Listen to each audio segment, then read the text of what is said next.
திருச்சிற்றம்பலம். சாயா அன்பினை நாள்தோறும் தழைப்பவர் தாயே ஆகி வளர்த்தனை போற்றி. தென்னாடுடைய சிவனே போற்றி. எந்நாட்டவர்க்கும் இறைவா போற்றி. காவாய் கனகத்திரளே போற்றி. கைலை மலையானே போற்றி போற்றி. குரு வணக்கம். தெளிவு குருவின் திருமேனி காண்டல், தெளிவு குருவின் திருநாமம் செப்பல், தெளிவு குருவின் திருவார்த்தை கேட்டல், தெளிவு குரு குரு சிந்தித்ததானே, தெளிவு குரு குரு சிந்தித்ததானே. விநாயகர் துதி. பிடியதன் ஊறு ஊமை கொளமிகு கரியது வடி கொடு தனதடி, வழிபடும் அவரிடர் கடி கணபதி வர அருளினன் மிகு கோடை வடிவினர் பயில் வலிவலம் முறையிறையே. நால்வர் துதி. ஊழியர்கோன் வெப்பொழித்த புகழியர்கோன் கழல் போற்றி, ஆழிமிசை கல்மிதப்பில் அணைந்த பிரான் அடி போற்றி, வாழி திரு நாவலூர் வன்தொண்டர் பதம் போற்றி, ஊழிமலி திருவாத ஊரத்திரு தாள் போற்றி. திருச்சிற்றம்பலம். ஐயா நீங்க ஆரம்பிக்கலாங்க ஐயா. சிவாய நமः. திருச்சிற்றம்பலம். சார்மதி கேக்குதுங்களாம்மா என்னுடைய வாய்ஸ்? ஐயா கேக்குதுங்க ஐயா, ஆரம்பிக்கலாங்க ஐயா. ரொம்ப சந்தோஷம். திருச்சிற்றம்பலம். தில்லையம்பலம். தென்னாடுடைய சிவனே போற்றி. எந்நாட்டவர்க்கும் இறைவா போற்றி. வெற்றிவேல் முருகனுக்கு அரோகரா. சம்பந்த சரணாலயடிகள் திருவடிகள் போற்றி போற்றி. முக்கண்ணியுடன் அமர் முக்கண்ணப்பர் திருவடிகள் போற்றி போற்றி.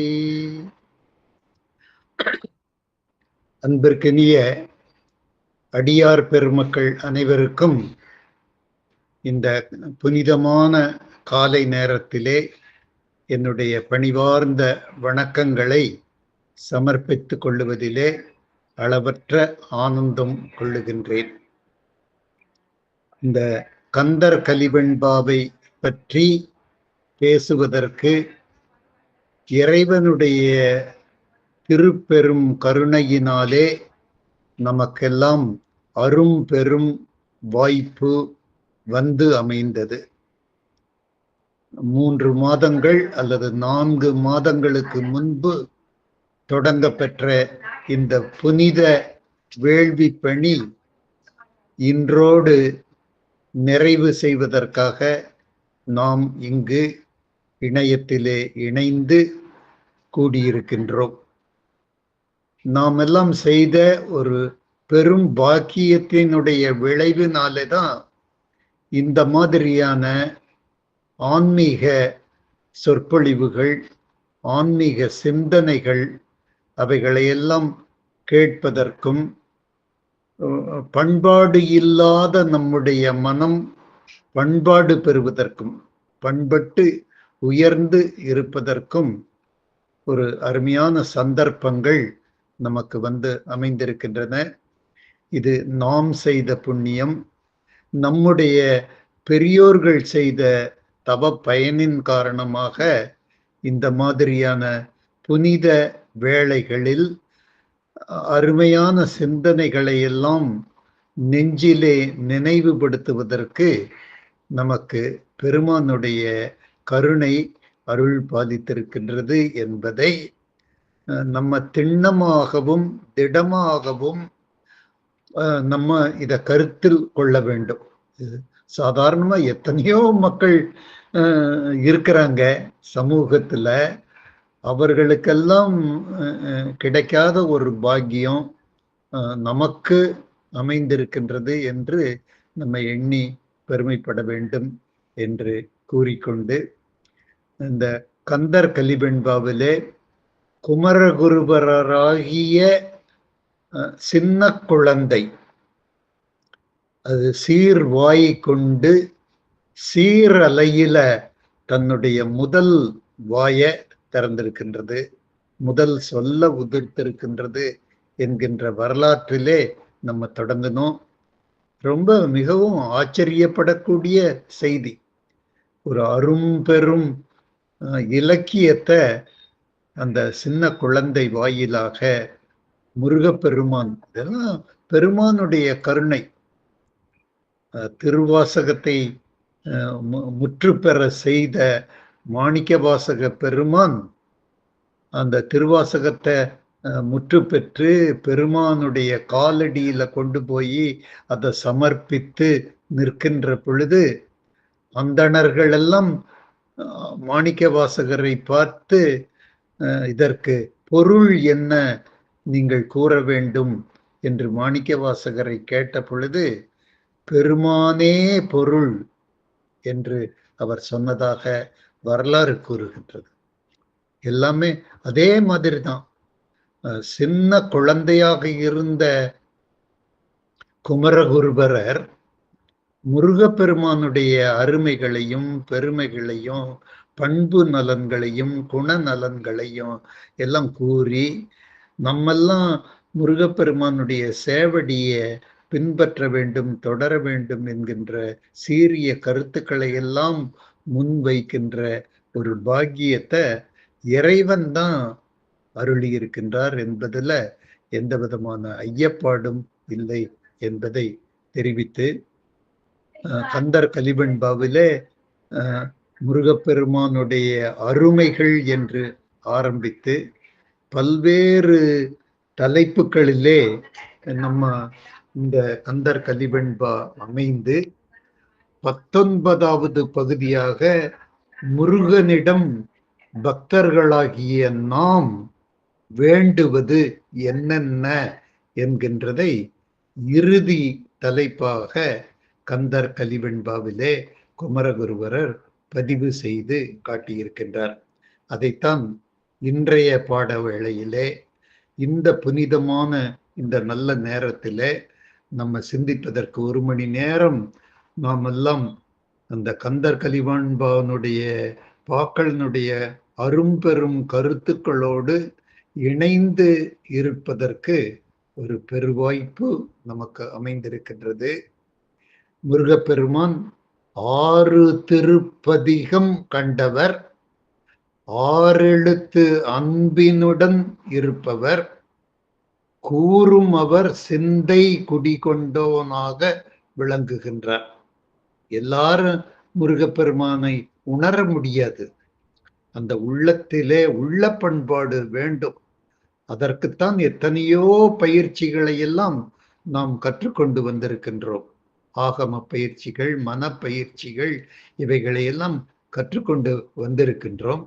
அந்த உள பண்பாடு களர் நிலமாக இருக்கக்கூடிய மனம் அது உழுது உழுது பண்பட்டு போகின்றது. நம்ம அந்த ஆன்மீக சிந்தனை, நம்முடைய தியானம், நம்முடைய கோவிலுக்கு போகின்ற அந்த முறை, இறைவனை வழிபடுகின்ற நிகழ்ச்சி, இவைகளெல்லாம் தான் நம்முடைய சிந்தையை சீர் செய்கின்றது என்கின்றதை நாம் நன்றாக உணர்ந்து வருகின்றோம். அந்த சிந்தை சீர் பெற்றவர்களுக்குத்தான் இந்த முருகப்பெருமான மனக்கண்ணில கண்டு துதிக்கக்கூடிய வாய்ப்பு அமையும் என்பதைத்தான் அற்புதமாக ஆசிரியர் சொல்லியிருக்கின்றார். 6 திருப்பதிகம் கண்டு 6 எழுத்து அன்பினுடன் கூறும் அவர் சிந்தை குடிகொண்ட முருகப்பெருமானே என்று அழைத்து, நீ எங்கு குடியிருக்கின்றாய் என்கின்ற வரலாற்றையும் மிக அற்புதமாக, இயற்கை எழில் வாய்ந்த இடம், கமுகு தோப்பு, மணக்கின்ற பூ, அடிக்கின்ற காற்று, அலை மோதுகின்ற கடல், என்ன அற்புதமான அந்த காட்சியை சென்ற வாரத்தில் நம்ம பார்த்தோம். நாறுமலர் கந்தி பொதும்ப எழுங்காரலைக்கும் சீர் அலைவாய் செந்தில் பதிபுறக்கும் செவ்வேளே என்று மிக அற்புதமான ஒரு வரி. செந்தில் பதி புறக்கும் செவ்வேளாக முருகப்பெருமான் காட்சியளிக்கின்றார். சிந்தை குடிகொண்டோனாக அவர் நம்முடைய சிந்தையிலே அமர்ந்து நமக்கெல்லாம் நலம் தந்து வளம் தந்து வாழ்க்கை தந்திருக்கக்கூடிய முருகப்பெருமானை நன்றி பெருக்குடன் நாம் எல்லாம் போற்றிக் கொண்டிருக்கின்றோம், துதித்து கொண்டிருக்கின்றோம், பாராயணம் செய்து கொண்டிருக்கின்றோம். அவன் அருளாலே அவன் தாழ் வணங்கி நாம் ஆனந்தம் பெற்றிருக்கின்றோம் என்ற காட்சியை இதுவரை நாம் கண்டோம். இன்றைக்கு முடிவுரையிலே குமரகுருபரர் சொல்லுகின்ற செய்திகள் எல்லாம் 3 அற்புதமான செய்திகளை குமரகுருபரர் சொல்லி இருக்கின்றார். இந்த வாழ்க்கையிலே, இந்த பர வாழ்க்கையை வாழ்ந்து கொண்டிருக்கக்கூடிய நாம் இந்த பூ உலகிலே ஜென்மம் எடுத்து நம்ம குழந்தையாயிருந்து சிறுவர்களாக இருந்து வாலிப பருவம் எய்தி நம்முடைய பொறுப்புகளை எல்லாம் ஏற்று செயல்பட்டு கொண்டிருக்கக்கூடிய நமக்கு நாம் சந்திக்கக்கூடிய இன்னல்களும் இடைஞ்சல்களும் துன்பங்களும் போராட்டங்களும் தோல்விகளும் கணக்கில் அடங்காதவை என்பதை நம்ம அன்றாடம் அனுபவிச்சுட்டு தான் வர்றோம். இதத்தான் இந்த முடிவுரையில முற்றான செய்தியாக அந்த கலிவெண்பா ஆசிரியர் குமரகுருபரர் சொல்லியிருக்கின்றார். எவ்விடத்தில் வந்து எதிர்த்தாலும் என்று, எவ்விடத்திலே எத்திசை எவ்விடத்தில் வந்து எதிர்த்தாலும் என்ன எதிர்ப்பு அப்படிங்கிறது பெரிய பட்டியல் ஒன்றை சொல்லி இருக்கின்றார் குமரகுருபரர். எவ்விடத்தில் வந்து எதிர்த்தாலும் யார் துணை இருக்க வேண்டும் அப்படின்னு சொன்னா முருகப்பெருமான் ஒருவர் தான் எனக்கு துணை இருந்து தோன்றா துணையாக அவர் என் உள்ளத்திலே வந்து குடி புகுந்து எனக்கு ஆறுதல் அளிக்க வேண்டும், எனக்கு தேறுதல் சொல்ல வேண்டும், என்னுடைய குறைகளை நீக்க வேண்டும், நான் குற்றமில்லாதவனாக இருக்க வேண்டும் என்றெல்லாம் குமரகுருபரர் வரிசைப்படுத்தி காட்டியிருக்கின்றார். அந்த 111வது பதிகத்திலிருந்து 113வது பதிகம், 111, 12, 13 ஆகிய இந்த 3 பதிகங்களிலும் குமரகுருபரர் அந்த எவ்விடத்தில் வந்து எதிர்த்தாலும் என்கின்ற அந்த சொல் அடைவுக்கு விளக்கம் கொடுத்திருக்கின்றார். எவ்விடத்தில் வந்து எதிர்த்தாலும் என்னை நீ கைவிடாதே, என்னை காப்பாற்று, நான் அந்த அலைகளிலே சிக்கி நான் தவித்து கொண்டிருக்கின்றேன், எனக்கு தாம்பு கயிறை கொடுத்து பற்றுக்கோட்டை கொடுத்து என்னை கரையில் நீ சேர்ப்பாயாக, இழுத்து கொள்ளுவாயாக என்று சொல்லுகின்ற அந்த வார்த்தையை சொல்லி ஒரு பெரிய பட்டியலே குமரகுருபரர் கொடுத்திருக்கின்றார். இந்த 3 பதிகத்தின் வாயிலாக அதை நாம் தெரிந்து கொள்ளலாம். அந்த பட்டியலினுடைய பொது கருத்து எப்போதும் பல்கோடி பகை. யதார்த்தமான வாழ்க்கையில நமக்கு எங்க நட்பு இருக்குது, எவன் நல்லவன் எவன் கெட்டவன் அப்படின்னு சொல்லவே முடியல. நம்ம பக்கத்து வீட்டுக்காரர்களோட கூட இந்த நகர்ப்புற வாழ்க்கையிலே நம்ம பார்க்கிறோம், அன்றாடம் பார்க்கிறோம், பக்கத்து வீட்டுக்காரர்களோட கூட நம்ம பேசுறதுக்கு பயந்துக்கூடிய சூழ்நிலை தான் இருக்குது. பக்கத்து வீட்டுல யார் இருக்கிறாரு, அவருடைய குடும்பம் என்ன, அவருடைய உற்றார் உறவினர்கள் யாரு, இதெல்லாம் கிராமப்புறத்துல இதெல்லாம் சகஜமாக தெரிந்து கொள்ளுவார்கள். இது நகர்ப்புற வாழ்க்கையில அப்படித்தான் இருக்குது வாழ்க்கை இன்றைக்கு. அதைத்தான் குமரகுருபரர் சொல்லி காட்டியிருக்கிறார். எப்போதும் பல்கோடி பகையும். எதுக்குப்பா அவங்களோட பேசி ஏதாச்சும் ஒரு துன்பத்தை வேலைக்கு வாங்கிட்டு இல்லாத துன்பத்தை எதுக்குப்பா வேலைக்கு வாங்கணும் அப்படிங்கிற நிலை தான் இன்றைக்கு வாழ்க்கையில எல்லாத்துக்கும் நம்மளுக்கு எல்லாத்துக்கும் இருக்குது அப்படிங்கிறது தான் குமரகுருபரர் எப்போதும் பல்கோடி பகையாக நம்ம அந்த சூழ்நிலையில நம்ம இருக்கிறோம். அதுதான் எதிர்ப்பு நம்பர் 1 அப்படின்னு குமரகுரு வரிசைப்படுத்தி இருக்கிறது. எப்போதும் பல்கோடி பகையும். இரண்டாவதாக அவமிருத்தும் அப்படின்னு சொன்னோம்னா மரணம் எப்போது நிகழும் என்றே தெரியாது. வாழ்ந்து முடிந்து இருக்கக்கூடிய முதுமை காலத்திலே மரணம் வந்து நம்மை தழுவுமே, ஆனால் அது வாழ்த்தக்கூடியது ஒன்று, அது வரவேற்கக்கூடிய ஒன்று. முருகா, உன்னுடைய சீரடியின் கீழ் தொண்டனாக என்னுடைய ஆன்மா வந்து படிகின்றது என்று நம்ம சாந்தம் பெறலாம், அமைதி பெறலாம். 16 வயதிலே மரணம் நிகழுகின்றது, 20 வயதிலே மரணம் நிகழுகின்றது. வாழ்ந்து கொண்டிருக்கக்கூடிய வாலிப வயதிலே மரணம் வந்து விட்டால் அது நல் மரணம் இல்லை, அது அவமரணம், அது துர்மரணம். அதுதான் நமக்கு வந்திருக்கக்கூடிய துன்பம் என்பதை பட்டியலெடுக்கின்ற பொழுது குமரகுரு சாமி அவர்கள் மிக அழகாக சொல்லி இருக்கின்றார். அது அவமிருத்தம் மரணம்தான், அது நல்ல மரணம் இல்லைப்பா, அது அவமரணம், அது துர்மரணம், அது துன்ப மரணம். அந்த மரணம் எனக்கு வரக்கூடாது, என்னை சேர்ந்தவர்களுக்கு வரக்கூடாது, என் உறவுக்காரர்களுக்கும் சொந்தக்காரர்களுக்கும் நட்புக்காரர்களுக்கும் என்னை சுற்றி இருக்கின்ற சமுதாயத்தினருக்கும் அந்த மாதிரியான ஒரு காட்சியை கண்கொண்டு பார்க்காமல் இருப்பதற்கு கடவுளே எனக்கு அருள் செய்வாய் என்று குமரகுருபரர் நெஞ்சுருக கேட்டுக்கொள்ளுகின்றார். அதுதான் அவமிருத்தும் என்று சொல்லக்கூடிய அந்த கடினமான பதத்திற்கு பொருளாக விளங்குகின்றது.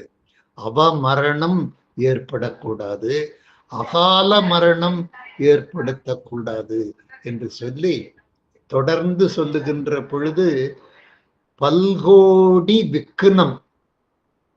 பல்கோடி விக்கனம் அப்படின்னு சொன்னா ஒரு விக்கனமா 2 விக்கனமா? நம்மளுக்கு விக்கனம் என்று சொன்னால் விசனம். விசனம் அப்படின்னு சொன்னா என்ன அர்த்தம்? மனத்திலே துன்பம், ஓயாத கவலை. அலை எப்படி ஓயாமல் அடித்துக் கொண்டிருக்கின்றதோ அதை போல தூங்குகின்ற நேரம் போக விழித்திருக்கக்கூடிய நேரமெல்லாம் சலனம் சலனம், துன்பம் துன்பம். அதைத்தான் குமரகுருபரர் சொல்லி இருக்கிறார். ஒரு விக்னம் இல்லை, 2 விக்னம் இல்லை, பல்கோடி விக்னங்களால் என்னுடைய மனம் சூழ்ந்து கிடக்கின்றது, பாழடைந்து கிடக்கின்றது. முருகா, இதையெல்லாம் போக்குவதற்கு நீதான் துணை செய்ய வேண்டும் என்கின்ற கருத்திலேதான் எப்போதும் பல்கோடி பகையும் அவமிருத்தும் பல்கோடி விக்னம் போக வேண்டும். பல பிணிகள், என்ன ஒரு நோயா 2 நோயா? எப்படி நோய் வருது? என்ன காரணத்துக்காக இருக்குது? நம்ம எல்லாம் இறைவனை நினைத்து கொண்டிருக்கின்றோம், ஒழுங்காகத்தான் நம்முடைய அன்றாட கடமைகளை செய்து கொண்டிருக்கின்றோம், நம்முடைய இந்த உடலை நம்ம பேணி பாதுகாத்து கொண்டு வருகின்றோம், மாதம் டாக்டர் கிட்ட போய் நம்ம செக் பண்ணிக்கிறோம். அதையெல்லாம் மீறி நமக்கெல்லாம் தெரியாத அறியாத பிணி வந்து நம்மளைய ஆக்கிரமித்து கொண்டிருக்கின்றது, அந்த உடலை வருத்துகின்றது, துன்பத்தை தருகின்றது. சிவா, முருகா என்று நம்ம அமைதியாக உட்கார முடியவில்லை. இங்க வருத்தம், அங்க வருத்தம், இந்த உடல்ல இந்த பகுதியில துன்பம், அந்த பகுதியில் துன்பம். அதத்தான் பல்பிணி அப்படின்னு சொல்லி இருக்கிறார். பல்கோடி பாதகத்துக்கு நாம உள்ளாகி போகின்றோம். செய்வினைகள் வந்து நம்மை தாக்குகின்றன. பாம்பாலும் பிசாசுகளாலும் அடல் பூதத்தாலும் தீயாலும் நீராலும் பொறுபடையாலும் எத்தனை துன்பங்கள், எத்தனை வேதனைகள், எத்தனை வினைகள், இத்தனையும் குமரகுருபரர் அடலடலாக சொல்லி வருகின்றார். இந்த 111, 112, 113வது பதிகத்தினுடைய பொது கருத்தை பற்றித்தான் இப்பொழுது நான் உங்களிடத்திலே பகிர்ந்து கொண்டிருக்கின்றேன். தீயால் பகை, நீரால் பகை, பொறுபடையால் பகை, தீது அகலா வெவ்விடத்தால் பகை. தீ விஷம், வெவ்விடம் அப்படின்னு சொன்னா விஷம். விஷம் எப்படிப்பட்ட தன்மையுடையது அப்படின்னு சொன்னா தீது அகலாத தன்மை உடையது. அதுக்கு நன்மை என்கின்ற குணம் 1% கூட கிடையாது. அது தீது மிக்கது, அது தீது அகலாதது. தீது அகலாது, தீதுவே 100% தீதுதான். தீது விளைவிக்கக்கூடிய, தீமை விளைவிக்கக்கூடிய, ஆபத்தை விளைவிக்கக்கூடிய, மரணத்தை விளைவிக்கக்கூடிய அந்த வெவ்விஷம், வெம்மையான விஷம், இதுவெல்லாம் தான் என்னை தாக்குவதற்கு கங்கணம் கட்டி இருக்கக்கூடிய துன்பம் பட்டியல்கள் முருகா என்று சொல்லி இறுதியாக சொல்லி இருக்கின்றார். துட்ட மிருகங்களால், நல்ல மிருகம் இருக்கின்றது, நாய் நல்ல மிருகம், பூனை நல்ல மிருகம், பசு தெய்வீகமான மிருகம். ஆனா துட்ட மிருகங்கள் இருக்கின்றன. அதை புலி, சிங்கம், கரடி போன்ற துட்ட மிருகங்களால் எனக்கு துன்பம் நிகழக்கூடாது என்கின்ற அந்த நீண்ட ஒரு பட்டியலை கொடுத்துத்தான் அவர் சொல்லுகின்றார். இவைகள் எல்லாம் நான் பட்டியலிட்டு போட்டு காட்டி இருக்கக்கூடிய அந்த துன்ப வினைகள் அத்துணையும் எவ்விடத்தில் வந்து எதிர்த்தாலும் முருகா என்னை காப்பாற்ற வேண்டும், என்னை எதிர்கொண்டு நீ எனக்கு பாதுகாப்பு வழங்க வேண்டும் என்கின்ற முதல் செய்தியை உங்களிடத்திலே மிக விளக்கமாக இன்றைக்கு நான் பதிவு செய்வதிலே ரொம்ப ஆனந்தம் கொள்ளுகின்றேன். இதுதான் இந்த 111, 112, 113 பதிகமாக விளங்குகின்றது. இதனுடைய பொருள் இப்போ நம்மளுக்கு வெகு சுலபமாக நமக்கு தெரியும். இதை நம்ம பாடல் வழியாக படிப்போம். 111வது பதிகம் ரொம்ப விரைவில் இப்ப நம்மளால படிக்க முடியும். சந்ததமும் பல்கோடி சன்மப்பகையும் அவமிருத்தும் பல்கோடி விக்கினமும் பல்வினியும் பல்கோடி பாதகமும் செய்வினையும் பாம்பும் பசாசும் அடற்பூதமும் தீ நீரும் பொறுபடையும் தீது அகலா வெவ்விடமும் துட்டமிருகமும். இவ்வளவு தீவினைகள் நம்ம சுத்தி இருக்குது, நம்ம வாழ்கின்ற வாழ்க்கை. அதனால்தான் நம்ம ஒருவரை ஒருவர் நேரில் சந்திக்கின்ற பொழுதும் போனில் பேசுகின்ற பொழுதும் நலமா என்று கேட்கக்கூடுவதற்கு பொருள் இதுதான். நலமா, நலமாக இருக்கின்றீர்களா, நன்றாக இருக்கின்றீர்களா என்று ஒவ்வொரு கணமும் கேட்கக்கூடிய சூழ்நிலையில் நாம் இருக்கின்றோம். எந்த நேரத்தில் ஆபத்து வரும், எந்த நேரத்திலே தீவினைகள் நம்மை வந்து சூழும் என்று தெரியாத ஒரு இக்கட்டான கட்டத்திலே நம்ம இருக்கின்றோம் என்பதுதான் நம்ம நண்பர்களாகிய நாம், உறவினர்களாகிய நாம் ஒருவரை ஒருவர் சந்திக்கின்ற பொழுது நலமாக இருக்கின்றீர்களா என்பதனுடைய உட்பொருளே அதுதான். அதத்தான் குமரகுரு சாமிகள் சொல்லி இத்தனை துன்பங்கள் இருக்குதுடா வாழ்க்கையில அப்படின்னு காட்டியிருக்கிறார். சந்ததமும் அப்படின்னு சொன்னா என்ன அர்த்தம்னா சதா காலமும், என்றைக்கே ஒரு நாளைக்கு வரக்கூடிய அந்த பல்கோடி சென்ம பகை இல்லைப்பா, அது நீண்ணா வருது ஆண்ணா வருது. இந்த உறவுக்குள்ள பகை வர்றது நம்ம எல்லாம் உறவோடும் சகசமாக பழகி கொண்டிருக்கக்கூடிய நமக்கே தெரியும். நோக்க கொலையும் அனிச்சம். அனிச்சம் அனிச்ச மலர் எப்படி பார்த்தாலே அது வாடி போகுது, அதை போலத்தான் விருந்தினர்கள் வருகின்ற பொழுது நீங்கள் உங்கள் முகத்தை மலர வைத்துக் கொள்ளுங்கள், இனிதாக வைத்துக் கொள்ளுங்கள். ஏதாவது நீங்க உங்க முகத்தை வச்சே, நீங்க வாயில பேச வேண்டியதில்லை, உங்க முகச்சாடை வச்சுட்டே கண்டுபிடிச்சிருவாங்க என்கின்ற கருத்தைத்தான் இந்த இடத்துல, அது சன்ம பகை, அது ஜென்ம பகை அப்படிங்கிற பல்கோடி ஜென்ம பகையும் அவமிருத்தும் என்கின்ற ஒரு அற்புதமான சொல் அளபடையை குமரகுருபரர் சொல்லி இருக்கின்றார். அதுதான் நம்ம வாழ்க்கையில ஏற்படுகின்ற மரணம். பிறந்தவர் அனைவரும் இறந்துதான் ஆக வேண்டும் என்பது எழுதி வைக்கப்பட்ட ஒரு தீர்ப்பு, இறைவனால் எழுதி வைக்கப்பட்ட ஒரு தீர்ப்பு. பிறந்தவர்கள் யாவரும் இந்த மண்ணில எப்பவுமே நம்ம இருக்க முடியாது, பிறந்தவர்கள் இறந்துதான் ஆகணும். ஆனால் எப்படிப்பட்ட இறப்பு எனக்கு வரக்கூடாது, எப்படிப்பட்ட இறப்பை நான் பார்க்க கூடாது, சந்திக்க கூடாது அப்படின்னா அவமிருத்தும் அப்படிங்கிறார். அவமிருத்தும், அவம் என்று சொன்னாலே கெட்ட என்று பொருள். துர், அது துர்மரணத்தை பார்க்கக்கூடிய சந்தர்ப்பங்கள் எல்லாம் வாழ்க்கையிலே வந்து விடுகிறது. பல்கோடி விசனங்கள், மனக்கிலேசங்கள் பல கோடியாக இருக்கின்றன. பிணிகள், பல வகையான பிணிகள் இருக்கின்றன. பல்கோடி பாதகங்கள் வந்து நமக்கு சேர்கின்றது.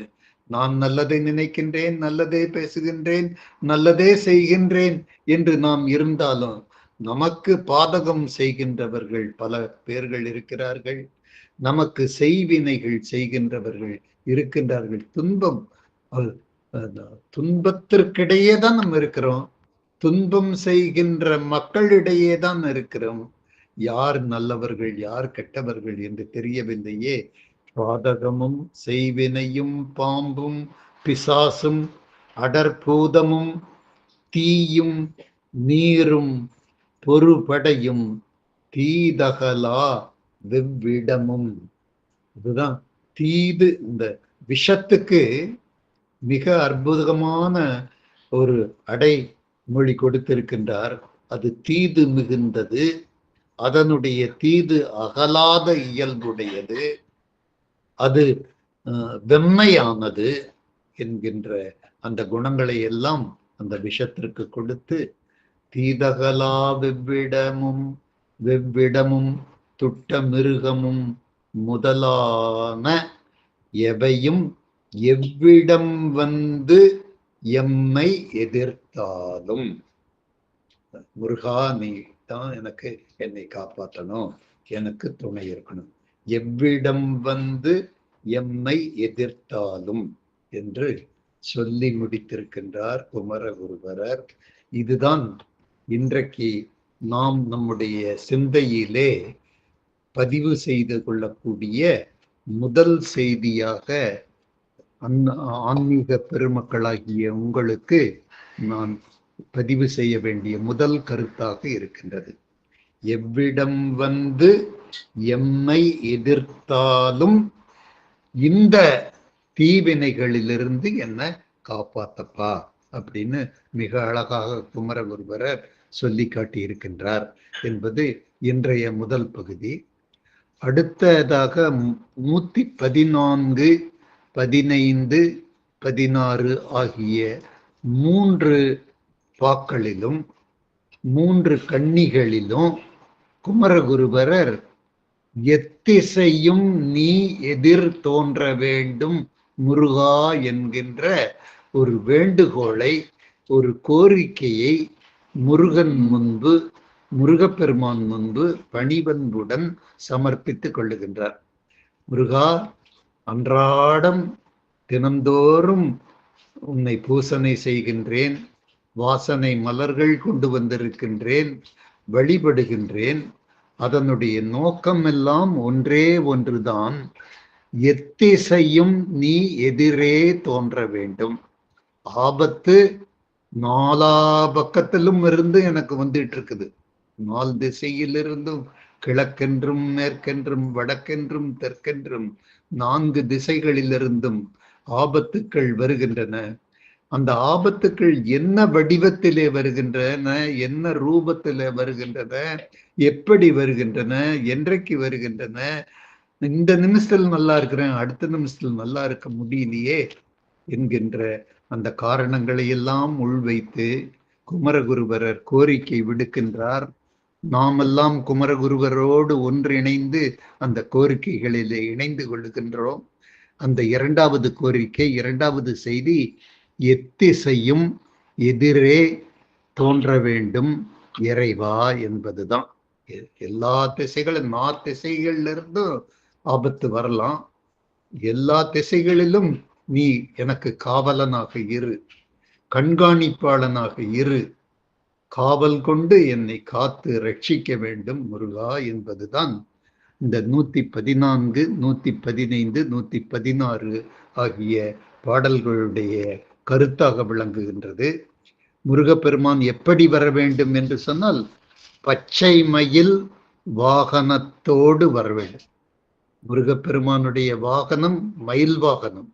அவர் மயில் வாகன பிரபுவாக காட்சியளிக்கின்றார். ஆகவே பச்சை மயில் வாகனம் கொண்டு 12 திண் தோள்களோடு அவர் வர வேண்டும். அவர் அச்சம் அகற்றும் அயில் வேலோடு என் முன் தோன்ற வேண்டும்.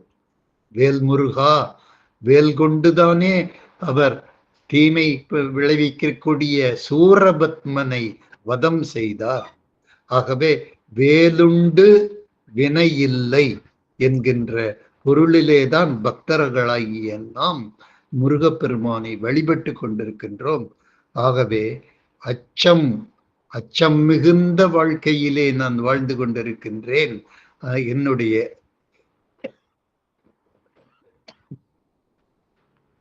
என்னுடைய அச்சத்தை அகற்றுகின்ற அயில் வேலோடு நீ வர வேண்டும்.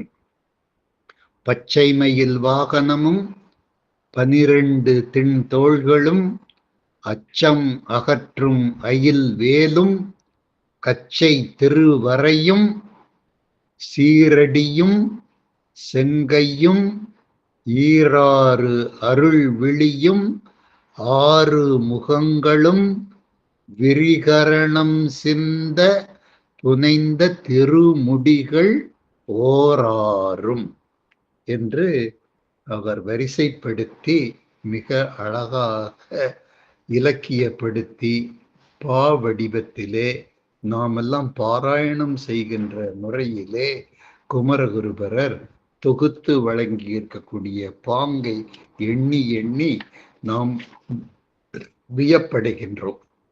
இப்பொழுது இந்த கருத்தை, எத்திசையும் எதிரே தோன்றி எனக்கு நீ வாழ்வு தர வேண்டும், வரம் தர வேண்டும், துணை இருக்க வேண்டும் என்று குமரகுருபரர் காட்டியிருக்கக்கூடிய அந்த கருத்தை 114, 115, 116வது பதிகங்கள் வழியாக நம்ம பார்க்கலாம்.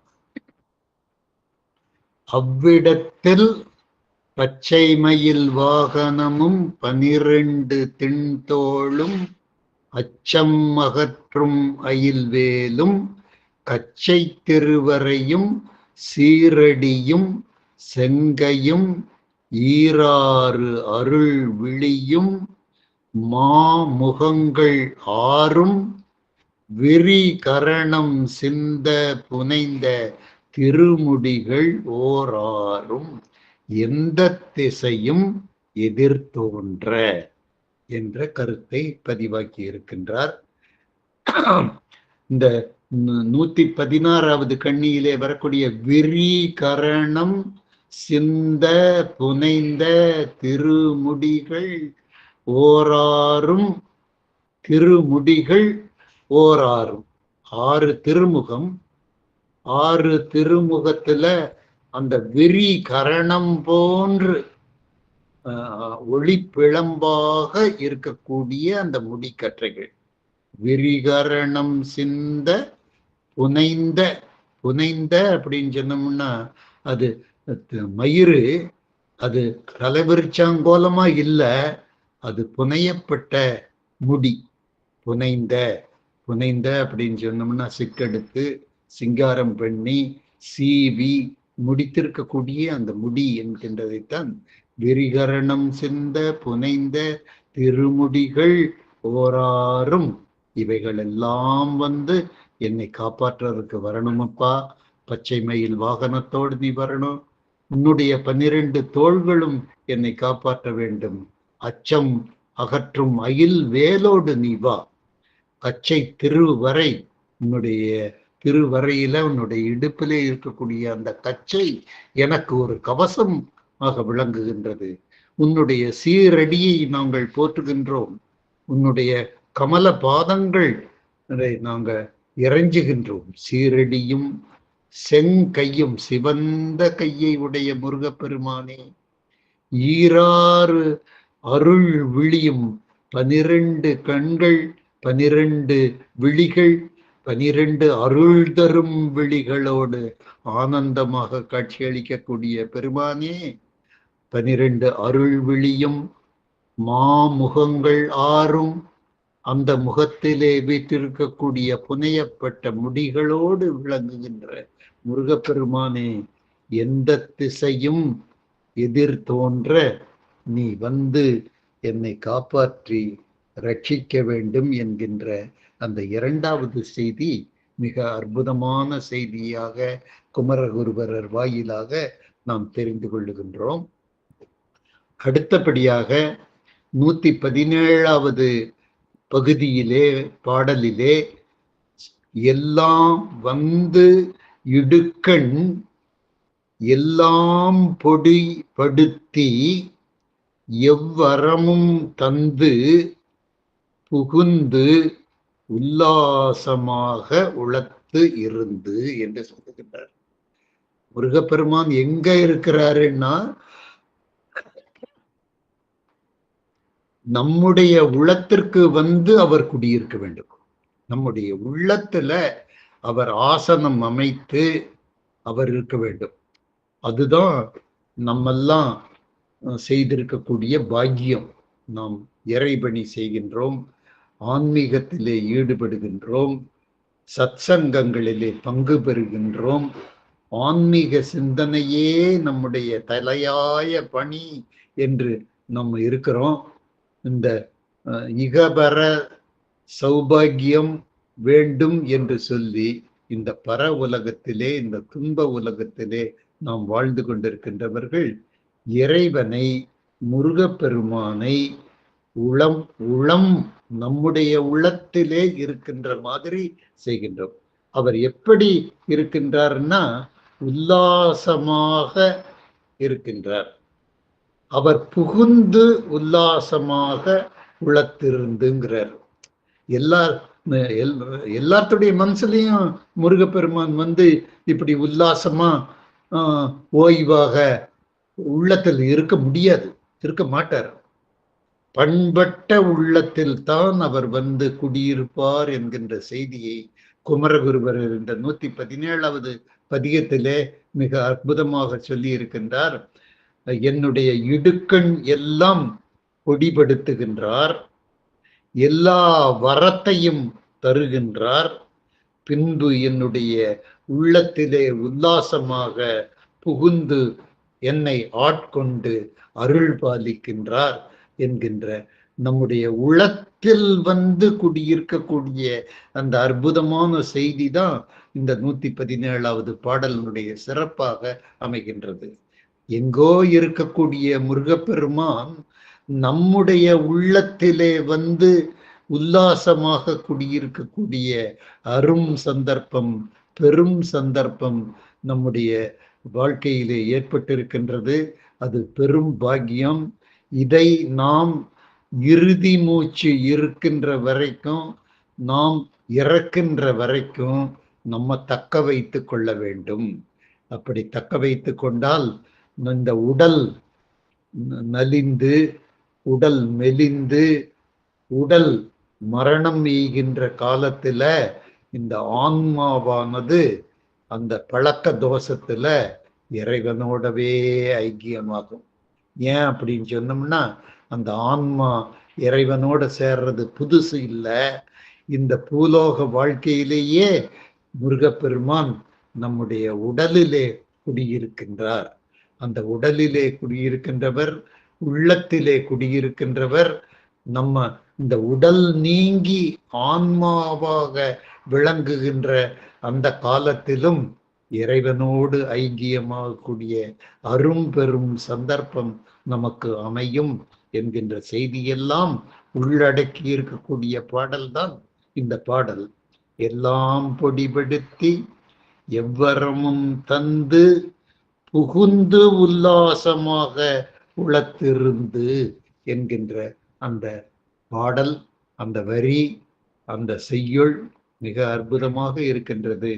புகுந்து உல்லாசமாக என்னுடைய உள்ளத்திலே குடியிருக்கக்கூடிய முருகப்பெருமானே என்று உரிமையோடு சந்தத்தோடு குமரகுருபரர் சொல்லி, இப்பொழுது 2 செய்திகளை நம்ம மிக தெளிவாக பார்த்திருக்கின்றோம். எவ்விடத்தில் வந்து எதிர்த்தாலும் முருகா எனக்கு நீயே ஆட்பட வேண்டும், எனக்கு துணை இருக்க வேண்டும் என்று முதல் கருத்து. 2வது கருத்தாக, எத்திசையும் எதிரே தோன்றி என்னை ஆட்கொள்ள வேண்டும், என்னை ஆட்கொள்ள வேண்டும் என்று சொல்லுகின்ற பொழுது, உல்லாசமாக என்னுடைய உள்ளத்திலே நிலையாக நீ வந்து குடியிருக்க வேண்டும் என்கின்ற கோரிக்கையையும் வைத்து இறுதி பகுதியாக மிக அற்புதமாக 118, 119, 120, 121, 122 ஆகிய கன்னிகள் வழியாக மிக அற்புதமாக இறைவன் எனக்கு என்னென்ன வரங்கள் கொடுக்க வேண்டும், எப்படியெல்லாம் என்னை அவர் வாழ்த்த வேண்டும், எப்படிப்பட்ட அற்புதமான ஒரு சிறப்புகளுக்கெல்லாம் நான் உட்பட வேண்டும், ஆட்பட வேண்டும், உரிமைப்பட வேண்டும். இந்த சகலனாக வாழ்கின்ற நான், சாதாரணனாக பிறப்பெடுத்திருக்கக்கூடிய நான், என்னென்ன சிறப்புகள் எல்லாம் இந்த வாழ்க்கையிலே நான் பெற வேண்டும் முருகா, நான் உன்னுடைய கருணை வேண்டும் என்று நமக்கு வேண்டிய முருகப்பெருமானிடத்திலிருந்து நமக்கு நாம் பெறக்கூடிய வரங்களை இந்த 5 பாக்கள் வழியாக, இந்த 5 பாடல்கள் வழியாக குமரகுருபரர் தன்னுடைய முடிக்கும் தருவாயிலே, கந்தர் கலிவெண்பாவை சிறப்பாக முடிக்கின்ற அந்த தருவாயில எனக்கு தேவையான வரங்கள் இவைகள் அத்துணையும் பூர்த்தி செய்து கொடுத்து மகிழக்கூடிய பொறுப்பு உன்னுடைய பொறுப்பு என்று காட்டியிருக்கின்றார். அது என்னென்ன வரங்கள் என்பதை நம்ம ஒவ்வொன்றாக பொது கருத்தாக முதலில் பார்ப்போம். அந்த 118வது கண்ணியிலிருந்து ஆசு முதல் 118வது கண்ணியில ஆசு முதல் நாற்கவியும், அது முதல் வரம் எனக்கு வேண்டியது. ஆசு முதல் நாற்கவியும் அட்டாவதானமும் முஞ்சீர் பேசுமியல் பல்காப்பிய தொகையும் ஓசை எழுத்தும் முதலாம் 5 இலக்கணமும் தோய்ந்து பழுத்த தமிழ் புலமை பாதித்த கொடுத்து அப்படின்னு தொடர்ச்சியா பேசிட்டே வருகின்றார். இப்பொழுது நம்ம ஒவ்வொன்றாக பார்ப்போம். இந்த கவிகள்ல 4 வகையான கவிகள் இருப்பதாக நம்ம பார்க்கின்றோம். அதுல என்ன அப்படின்னு சொன்னா, ஆசு கவி 1, மதுர கவி 2, சித்திர கவி 3, வித்தார கவி 4. அதுதான் ஆசு முதல் நாற்கவியும் எனக்கு வந்து சேர வேண்டும் முருகா என்று அவர் பிரார்த்தனை செய்து முருகப்பெருமான் முன்பு கோரிக்கை வைக்கிறார். என்ன எனக்கு டேலண்ட், என்ன திறமை எனக்கு வரணும், சாதாரணமாக இருக்கக்கூடிய எனக்கு ஆசு கவி வரணும். ஆசுன்னு என்ன அர்த்தம்னா, எடுத்த உடனே பாடணும். ஒரு நிகழ்ச்சி இருக்குது, இத பற்றி பாடு அப்படின்னு சொல்ற ஒரு வரி எடுத்து கொடுக்கிறாரு. பித்தா பிறை சூடி பெருமானே அருளாளா எத்தா நினைக்கின்றேன் என்று அவர் எப்படி திருஞான சம்பந்தர் பித்தா என்று சுந்தர பெருமானுக்கு இறைவன் அடியெடுத்து கொடுத்த உடனே பித்தா பிறை சூடி என்று அவர் எடுத்தாரோ, அதுதான் ஆசு கவிங்கிறது. எடுத்த உடனே பாடுறது ஆசு கவி. மதுர கவி அப்படின்னு சொன்னோம்னா, கேட்க கேட்க அந்த பலாச்சுளையிலே ஊறிய தேனில ஊறிய பலாச்சுளை மாதிரி இருக்கணும். அது மதுரம். மதுரம்னா இனிமையான இருக்க வேண்டும். அடுத்தது சித்திரம் என்று சொன்னால், சித்திரத்தின் வாயிலாக இருக்கிற சித்திரம் தீட்டுகின்ற ஓவியர், அவருடைய ஓவியத்தை பார்த்தாலே அது காவியமாக விளங்குகின்றது. அதுதான் சித்திரம். சித்திர கவி பாடுகின்றவர்களாக அது ஒரு திறமை. அடுத்தது வித்தாரம். வித்தாரம் அப்படின்னு சொன்னோம்னா, நம்ம பேசுகின்றது தான் வித்தாரம். விரிவாக சுருக்கமாக இருக்கக்கூடிய ஒரு பாவை எடுத்து ஒரு பாடலை எடுத்து அது விரிவாக பேசுகின்ற ஆற்றலை முருகப்பெருமானே நீ கொடுத்தால் நான் பேசுவேன், நானாக எதுவுமே செய்ய முடியாது என்று சொல்லுகின்ற முறையில தான் இந்த இடத்திலே எனக்கு இந்த 4 வகை திறமைகளையும் கொடுத்து அருள்வாயாக. ஆசு முதல் நாற்கவியும் எனக்கு நீ கொடுத்து அருள வேண்டும், எனக்கு வரமாக தந்தருள்வாய். இதைத்தான் இந்த கலிவெண்பாவை முடிக்கின்ற இந்த நற்தருணத்திலே உன்னிடத்திலே நான் பணிவன்புடன் சமர்ப்பித்து உன்னுடைய சீரடிகளுக்கு வணக்கம் சொல்லி நான் கேட்டுக்கொள்ளுகின்ற அந்த முதல் கோரிக்கை, ஆசு முதல் நாற்கவியை கொடுத்து அருள்வாயாக.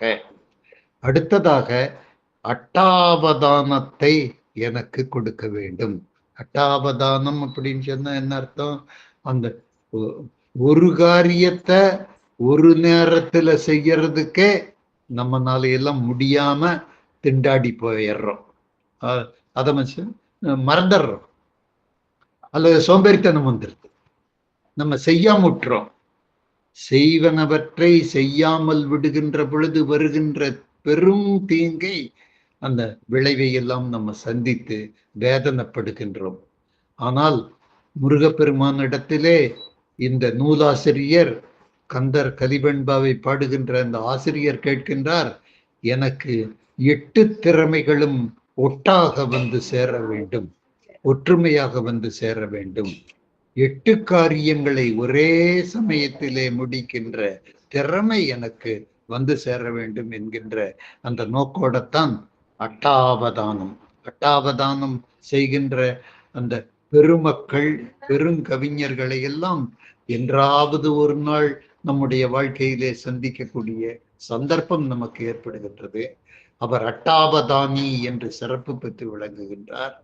நம்மெல்லாம் ஒரு ஆவணம் கூட செய்ய முடியாத அந்த சாதாரணர்களாக நம்ம விளங்குகின்றோம். முருகப்பெருமானிடத்திலே குமரகுரு சுவாமிகள் வேண்டி வைக்கின்ற விண்ணப்பம் இந்த விண்ணப்பம்தான்.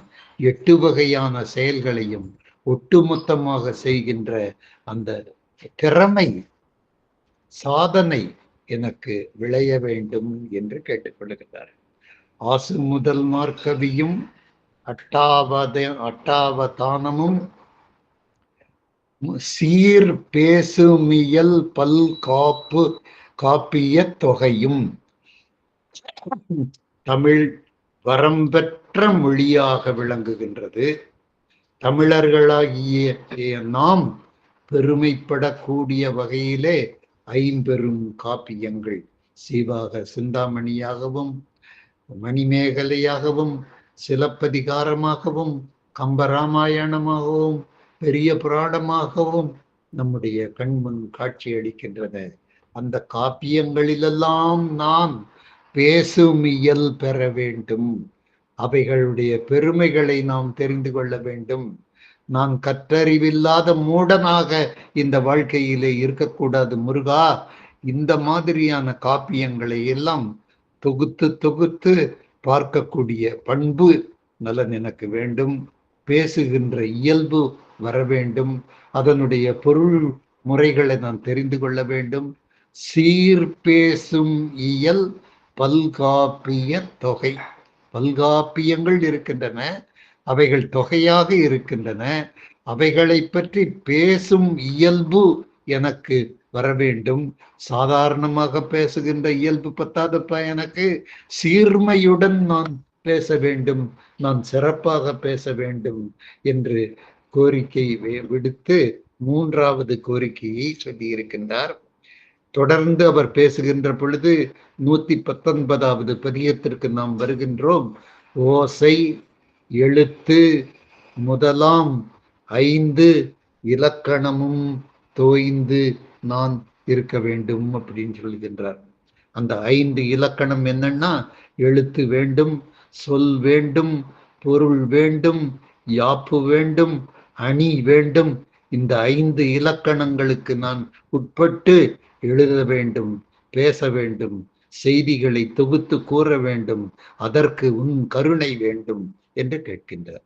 ஓசை எழுத்து முதலாம் 5 இலக்கணமும் தோய்ந்து படுத்த தமிழ் புலமை பாலித்து இருக்க வேண்டும் அப்பா என்கின்றார்.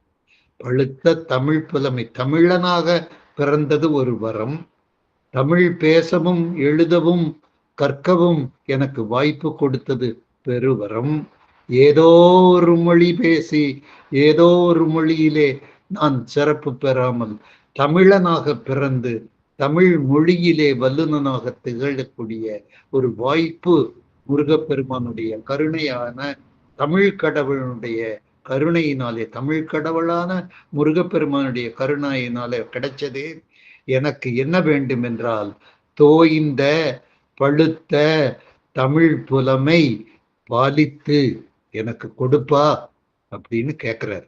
கொடுத்து அருள வேண்டும். பாலித்து என்றால் எனக்கு கொடுக்க வேண்டும், நான் பெற வேண்டும், தமிழ் புலமை பெற வேண்டும், தமிழ் காப்பியத்திலே நான் புலமை பெற்றிருக்க வேண்டும், தமிழ் புலமை பெற்றவர்களோடு நான் பேசி மகிழ வேண்டும்.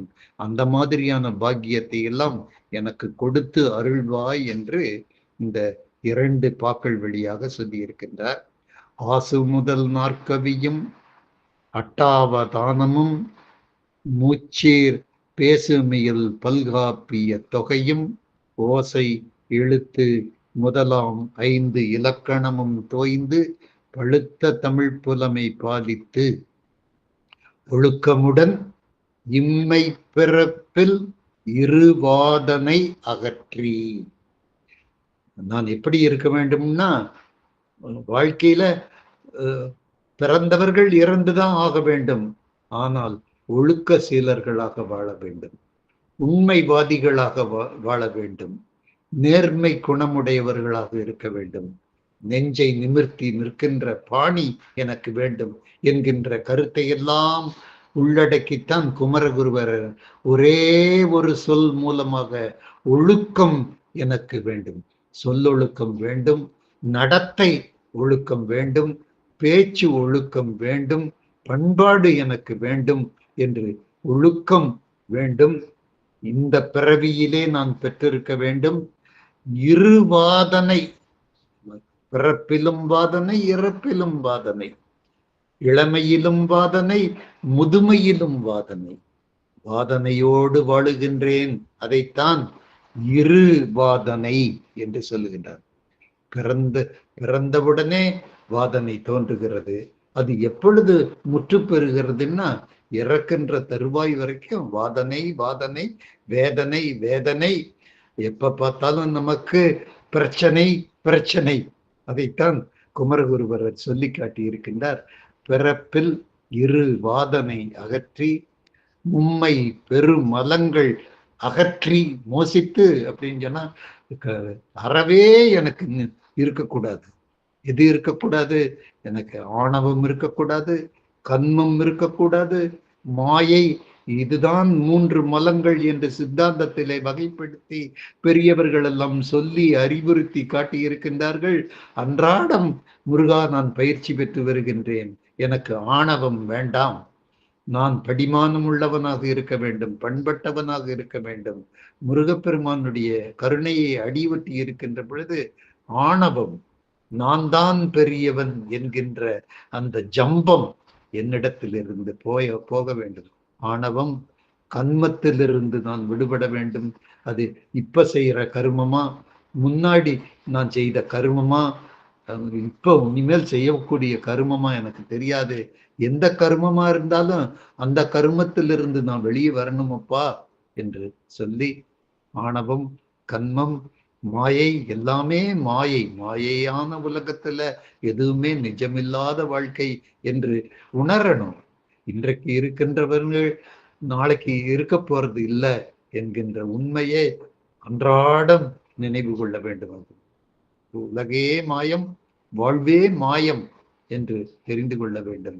ஆணவம், கன்மம், மாயை, இந்த 3 மலங்களிலிருந்து முற்றாக நீங்கி இருக்க வேண்டும்.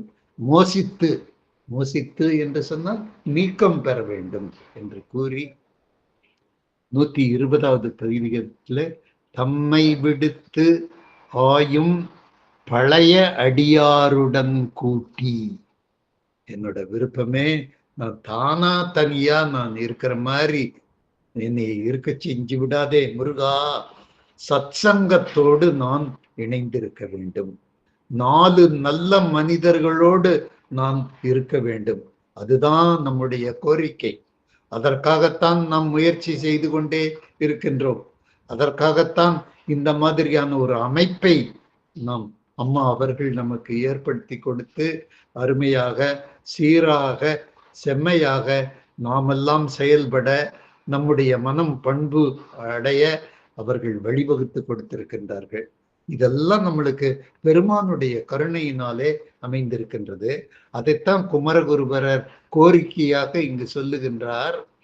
தம்மை விடுத்து ஆயும் பழைய அடியாருடன் கூட்டி, நான் தனியா இருக்கிறேன், அதை விடுத்து தனிமையை போக்கி, ஆயும் பழைய ஆய்வு நோக்கு உடைய, ஆராய்ச்சி மனப்பான்மை உடைய, பண்பாடு மனப்பான்மை உடைய, இறைவனுடைய சிந்தனையோடு இருக்கக்கூடிய அடியார்களுடன் நாம் தொடர்பு கொள்ள வேண்டும். கூட்டி போயும் பரபோகம் துய்ப்பித்து, அதுதான்யா இன்பம். இந்த சாப்பிடுறது இன்பம் இல்லை, அதெல்லாம் சிற்றின்ப வகையில சேருது. நான் வாழ்க்கையில அனுபவிக்கக்கூடிய இன்பங்கள் எல்லாம் இன்பம் இல்லை, இதுதான் இன்பம். இது எப்படிப்பட்ட இன்பம்னா இது பரபோகம், இது பேரின்பம். இந்த பேரின்பத்தை, எது பேரின்பம் அப்படின்னு சொல்றாரு? பழைய அடியாருடன் கூடி அவருடைய தொடர்போடு இருந்து முருகப்பெருமானை உளத்திலே இருக்கக்கூடிய அந்த பாங்கை அமைத்து கொள்ளுகின்ற அந்த பண்பு வர வேண்டும் எனக்கு என்று சொல்லுகின்றார். அந்த பண்பு எனக்கு கிடைக்குமே ஆனால் நான் அடைகின்ற அன்பு அது சாதாரண அன்பு இல்லை, அது பேரன்பாக இருக்கின்றது. அந்த பேரன்பை நான் துய்க்க வேண்டும், நான் உணர வேண்டும், அனுபவிக்க வேண்டும், நான் ஆனந்தப்பட வேண்டும். அதுதான் பிறப்பெடுத்ததனுடைய நோக்கமாக எனக்கு இருக்க வேண்டும் முருகா. இந்த கோரிக்கையை நீ மனதிலே வைத்து அடியவனாகிய நான், பக்தனாகிய நான், உன்னுடைய அன்பனாகிய நான் வேண்டி விரும்பி கேட்டுக்கொள்கின்றேன். ஆயும் பழைய அடியாருடன் கூட்டி தோயும் பரபோகம் துய்ப்பிக்கச் செய்வாய் என்று சொல்லி இறுதியாக வருகின்றார். அந்த இறுதி முகமன் கூறுகின்ற அந்த அடிகள் மிக மிக முக்கியமான அடியாக விளங்குகின்றது. சொல்லுகின்றார், சேய கடியேற்கும் பூங்கமல கால் காட்டி ஆட்கொண்டு அடியேற்கு முன்னின்று அருள் என்று சொல்லி காட்டியிருக்கின்றார்.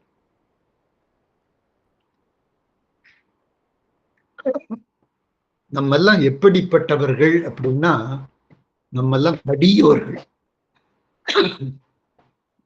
இந்த கடியோர்களை 122வது பதிகத்துல ரொம்ப அற்புதமா சொல்லிட்டார் குமர ஒருவர். முடிக்கின்ற தருவாயில சிறப்பாக முடித்து காட்டியிருக்கக்கூடிய அந்த தருணத்தை எண்ணி எண்ணி நம்ம எல்லாம் வியக்கின்ற ஒரு பகுதியாக இருக்கின்றது. நம்ம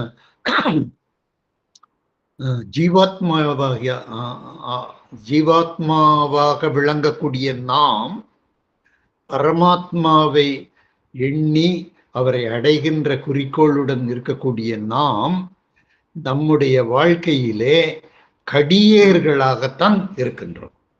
கடியேர்கள் அப்படின்னு சொன்ன என்ன அர்த்தம்? கடுமை மிகுந்தவர்கள் தான் நம்ம. ஆணவம் போகணும், ஆணவம் போகணும்னு வாயில் தான் சொல்றோம். ஆணவம் போகல, கண்மமும் போகல, மாயையும் போகல, மும்மலங்கள் 3 விதத்திலும் சூழ்ந்து வியாபித்து உன்னை ஆட்கொண்டுதானே இருக்கின்றது. உன்னுடைய பிறப்பில் ஆரம்பிச்சது இறப்பு வரைக்கும், இறந்து போகின்ற போது கூட அந்த ஆணவம் தீராமத்தானே இருக்குது. அதைத்தான் குமரகுருபரர் இந்த வரியில சொல்லி காட்டி இருக்கின்றார். என்னுடைய இயல்பு என்ன இயல்பு அப்படின்னு சொன்னா, கடியேனாக விளங்கிய என்னை முருகப்பெருமானே அடியேனாக நீ மாற்றி அருள வேண்டும்ங்கிறது தான் 122வது பதிகத்தினுடைய சிறப்பான அந்தஸ்து மிகுந்த ஒரு பகுதியாக இருக்கிறது. கடியேனாக விளங்குகின்ற நான் அடியேனாக மாற வேண்டும். கடியேற்கும் பூங்கமல கால் காட்டி ஆட்கொண்டு அடியேனாக நீ என்னை மாற்ற வேண்டும். அடியேற்கு முன்னிற்பாய் அருள் தருவாய் என்று குமரகுருபரர் மிக அற்புதமாக இந்த கலிவெண்பாவை முடிக்கின்ற தருணத்துல, முற்று பெற வைக்கின்ற தருணத்துல, என்னோட நிலைமை பண்படாத நிலத்தை போலதான் இருக்குதுப்பா. ஆனா உன்னுடைய பொறுப்பு, நீ நல்லேர் உழவனாக விளங்க வேண்டும். என்னுடைய பண்படாத நிலத்தை நீ உழுது செம்மைப்படுத்தி அதை பண்படுத்தி கடியேனாக விளங்குகின்ற நான் உன்னுடைய அடியேனாக நான் மாற வேண்டும். மாறி நீ முன்னிற்க வேண்டும், நீ அருள் பாலிக்க வேண்டும், நீ அன்பு செய்ய வேண்டும். இதுதான் இந்த கந்தர் கலிவெண்பாவை நான் சிந்திப்பதனுடைய நோக்கமும் பயனுமாக இருக்கின்றது இறைவா என்று இந்த கந்தர் கலிவெண்பாவை குமரகுரு சுவாமிகள் மிக அற்புதமாக முடித்து காட்டியிருக்கின்றார். இந்த பகுதியெல்லாம் இது 3வது பகுதியாக நம்ம பார்க்கின்றோம். இவைகளெல்லாம் தான் கோரிக்கைகளாக குமரகுருவர் சுவாமிகள் நமக்கு முருகப்பெருமான் முன் வைத்து காட்டியிருக்கின்றார். ஆசு முதல் நாற்கவியும் அட்டாவதானமும் சீர் பேசுமையல் பல்காப்பிய தொகையும் ஓசை எழுத்து முதலாம் 5 இலக்கணமும் தோய்ந்து பழுத்த தமிழ் புலமை பாலித்து ஒழுக்கமுடன் இம்மை பிறப்பில் இரு வாதனையும் அகற்றி மும்மை பெருமலங்கள் மோசித்து தம்மை விடுத்து ஆயும் பழைய அடியாருடன் கூட்டி தோயும் பரபோகம் துய்ப்பித்து சேய கடியேற்கும் பூங்கமல கால் காட்டி ஆட்கொண்டு அடியார்க்கும் முன்னின்று அருள் என்று மிக அழகாக குமரகுரு சுவாமிகள் இந்த கந்தர் கலிவெண்பாவை முடித்து காட்டுகின்றார்.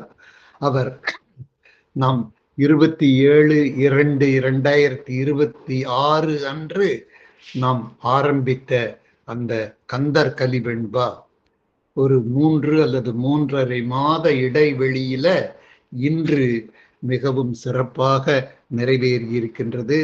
அந்த 27/2/2026 அன்று அந்த பதிகத்தை நாம் தொடங்கின போது பூமேவும் செங்கமல புத்தேளும் தேரறிய பாமேவும் தெய்வ பழமறையும் தேவேமு நாதமும் நாதாந்த முடிவும் நவை தீர்ந்த போதமும் காணாத போதமாய் இருக்கின்றாய் என்று சொல்லி காட்டினார்.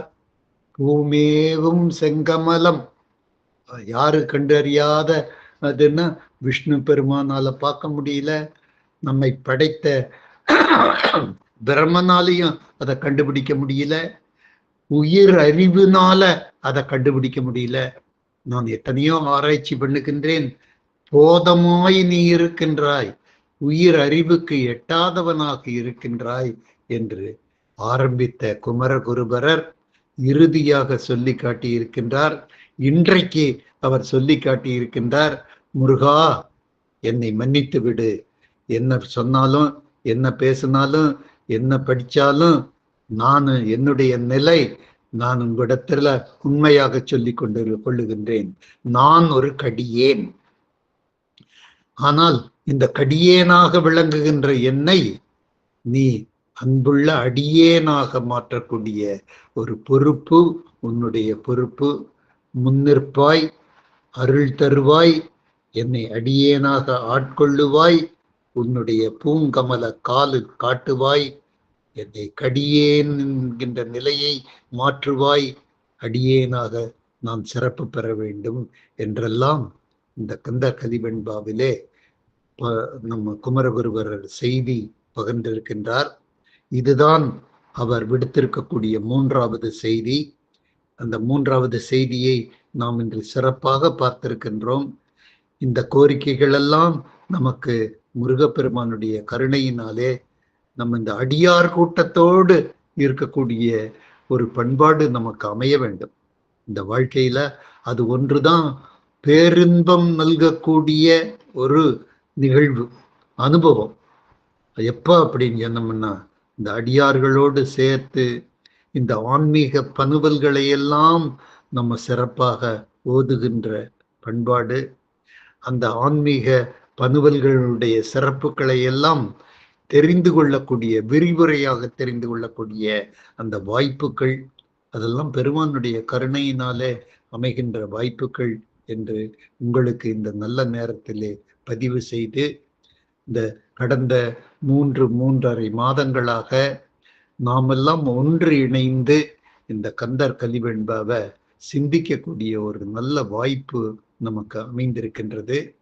நமக்கு கஷ்டங்கள், நஷ்டங்கள், துன்பங்கள், இடையூறுகள் எல்லாம் ஏற்படுகின்றது சகஜம். அதைத்தான் குமரகுரு சாமிகள் சொல்லி காட்டினார். இன்னைக்கு பல்கோடி துன்பங்கள் வருகின்றன, பாதகங்கள் வருகின்றன, பேய்கள், பிசாசுகள், வில்லங்கங்கள், அந்த செய்வினைகள், எத்தனை கொடிய மிருகங்கள், எத்தனை துன்பங்கள், ஒன்றா ரெண்டா பல் பிணிகள் வந்து சேருகின்றன, துர்மரணம் வந்து சேருகின்றது. இதிலிருந்தெல்லாம் என்னை காப்பாற்ற வேண்டும் என்ற கோரிக்கை இந்த அருமையான கோரிக்கையாக குமரகுருபரர் சொல்லி காட்டி, இந்த முடிக்கின்ற தருவாயிலே முத்தாய்ப்பாக குமரகுருபரர் சொல்லி இருக்கின்றார். என்ன பேசினாலும் என்ன செய்தாலும் நான் கடியேன் நான் தான் இருக்கிறேன்னப்பா, அந்த என்னை அன்புடைய அடியேனாக, பக்தனாக, உண்மை பக்தனாக நீ இருக்கணும், என்னுடைய உள்ளத்திலே நீ வந்து குடிபுக வேண்டும் என்கின்ற நல்ல செய்திகளை எல்லாம் சொல்லி காட்டியிருக்கின்றார். இந்த கந்தர் கலிவெண்பாவை நம்ம கஷ்டங்கள் வருகின்ற பொழுது நம்ம படித்தோம், பாடினோம் என்று சொன்னோம்னா நம்ம கஷ்டங்கள் எல்லாம் கண்டிப்பாக தீரும் என்பது எழுதி வைக்கப்பட்ட உண்மை.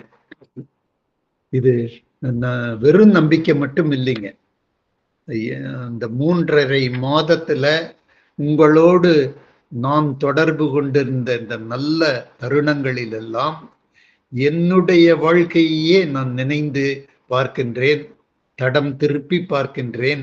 இந்த 3.5 மாத காலத்துல எத்தனையோ இன்னல்கள், பெரும் இன்னல்களாக தோன்றியவைகள் எல்லாம் அந்த பகலவனை கண்ட பனி போல நீங்கி இருப்பத நான் உணர்ந்திருக்கின்றேன்.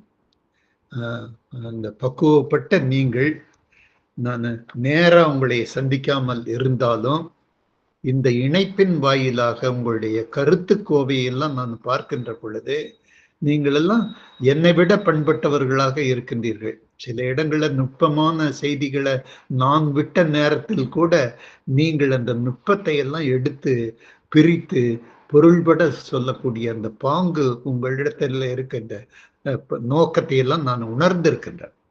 அப்ப நீங்கெல்லாம் சும்மா பொழுதுபோக்காக வர்றதில்லை, உண்மையான பாசத்தோடும் நேசத்தோடும் வந்திருக்கின்றீர்கள் என்பதை நான் அநேக நேரங்களில நான் உள்ளார்ந்து உணர்ந்திருக்கின்றேன். அப்படிப்பட்ட பண்பட்ட உள்ளங்களோடு இந்த கருத்துக்களை எல்லாம் பகிர்ந்து கொள்வதில் நான் ரொம்ப பெருமைப்படுகின்றேன். ஆகவே நான் உணர்ந்த இந்த நன்மைகளை, இந்த அனுபவங்களை கண்டிப்பாக நீங்கள் உணர்ந்திருப்பீர்கள் என்று நான் கண்டிப்பாக நம்புகிறேன். உங்களுக்கும் இந்த உணர்வு கண்டிப்பாக தோன்றி இருக்கும். திருஞான சம்பந்தர் அவர்கள் சொல்லி இருக்கின்றார், இந்த கோளொரு பதிகம், நீ தடம் வழி பயணத்தை நீ ஆரம்பித்து நீ பயணம் மேற்கொள்ளுகின்ற பொழுதெல்லாம் வேயுரு தோழி பங்கன் விடமுண்ட கண்டன் மிக நல்ல வீணை தடவி மாசரு திங்கள் கங்கை முடிமேல் அணிந்து என் உளமே புகுந்த அதனால் என்கின்ற அந்த 11 பதிகத்தையும் நீங்கள் மனப்பாடம் செய்து நீங்கள் அந்த பதிகங்களை நீங்க சொன்னீங்க அப்படின்னு சொன்னா போகின்ற வழியில உங்களுக்கு ஆபத்து இல்லை, போகின்ற நோக்கம் உங்களுக்கு நிறைவேறும், அந்த காரியம் வெற்றி பெறும் என்பதை திருஞான சம்பந்தர் சொல்லி அதை என்னப்படுத்தி காட்டி வெற்றிப்படுத்தி காட்டினார். அவர் மதுரைக்கு போன சூழ்நிலை நம்மளுக்கு எல்லாத்துக்கும் நல்லா தெரியும். மதுரைக்கு போற சூழ்நிலை சமணர்கள் கோலோச்சி கொண்டிருக்கின்ற காலம்.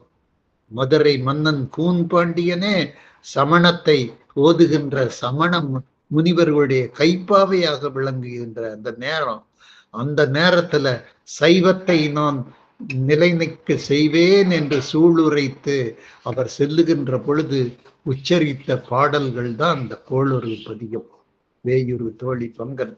அத நம்ம இன்றைக்கும் நம்ம அனுபவிக்கிறோம். இன்றைக்கும் நம்ம பயணங்களின் போது கோளொரு பதிகத்தை சொல்லுகின்ற பொழுது நமக்கு வருகின்ற தீவினைகள் எல்லாம் பகலவனை கண்ட பனி போல நீங்குவதை நம்ம அன்றாடம் பார்க்கிறோம். அதே உதாரணம் தான் இந்த கந்தர் கலிவெண்பாவுக்கும் பொருந்தும் என்பதை ஆணித்தரமாக உங்களிடத்திலே பதிவு செய்கின்றேன். இந்த பதிகத்தை, இந்த 122 கன்னிகளை இப்பொழுது தெய்வாதீனமாக நமக்கு இதனுடைய பொருள்களை விளங்கி கொள்ளக்கூடிய பாக்கியம் அமைந்திருக்கின்ற காரணத்தினால இந்த பதிகங்களை நம்முடைய கஷ்ட காலத்துல, நமக்கு வருகின்ற அந்த துன்ப காலத்துல நம்ம படித்தோம் என்று சொன்னா நமக்கு கண்டிப்பாக துன்பத்திலிருந்து நம்ம நீங்குவதற்கு வழி பிறக்கும் என்பதை திடமாக நம்புவோம். இன்றைக்கு நம்மை சூழ்ந்திருக்கக்கூடிய துன்பங்கள் எல்லாம் கண்டிப்பாக நிறைவேறும். இன்றைக்கும் துன்பங்களோடு தான் நம்ம இருக்கிறோம். நம்ம இந்த பதியத்தை படித்து கொண்டிருக்கக்கூடிய நேரத்துல வாழ்க்கை துன்பங்கள், அந்த இடர்கள் நமக்கு படர்களாக வந்து கொண்டுதான் இருக்கின்றன. இந்த துன்பங்கள் எல்லாம் நீங்கி நம்முடைய வாழ்வு ஒளிமயமானதாக இருக்க வேண்டும், இன்பகரமானதாக இருக்க வேண்டும் என்றெல்லாம் உங்களிடத்திலே கூறி நேரத்தை இன்று நேரத்திற்கு அதிகமாகவே நான் எடுத்துக்கொண்டேன். உங்களிடத்திலெல்லாம் அன்பு பாராட்டி இந்த சந்தர்ப்பத்தை தெய்வீக சந்தர்ப்பமாக கருதி இந்த கந்தர் கலிவெண்பாவை நான் நிறைவு செய்து மகிழ்கின்றேன். நன்றி, வணக்கம். சிவாய நமங்கய்யா, திருடைய வணக்கங்கய்யா. மிக அற்புதமாக இந்த 2 பாடலுக்கெல்லாம் விளக்கம் எடுத்து கொடுத்தீங்க. அது மட்டும் இல்லாம இந்த தொடர்புபடுத்தி முதல் பாடலையும் என்ன சொல்லியிருக்கிறாரு அப்படின்னு சொல்லி இந்த 122 கன்னிகையும் ரொம்ப அழகா எடுத்து கொடுத்துருக்கீங்க விளக்கம். எங்களுக்கு இது படிக்கிறதுக்கு ஒரு உபயோகமா இருக்கும். நம்ம வார வழிபாடுல கந்தர் கலிவெண்பா உண்டு. இதனால்தான் இதெல்லாம் எடுக்க சொன்னது காரணமே பெருமான் தான் வகுத்து கொடுத்திருக்கிறாரு. அது எங்களை குருவா வந்து நீங்க இந்த 22 கன்னிகளையும் விளக்கம் எடுத்து கொடுத்து அதை நாங்க உணரணும்னு எழுதி வச்சுட்டாரு போல் இருக்கு. அவ்வளவு அழகா நீங்க இந்த பாடலுடைய விளக்கம் எடுத்து கொடுத்தீங்க. உங்களுக்கு நான் என்ன நன்றி சொல்றதுன்னு தெரியல. கொடான கொடு நன்றி தான் சொல்லணும் உங்களுக்குலாம்.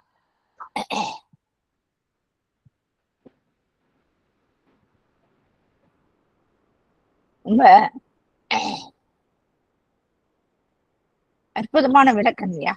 ரொம்ப சிறப்பா இந்த பாடல 3 விஷயத்தை எடுத்து சொன்னீங்க. அதாவது நமக்கு வந்து எப்பயுமே பிறப்பு, அந்த பிறப்பு பல கோடி பிறப்பு இருக்கு.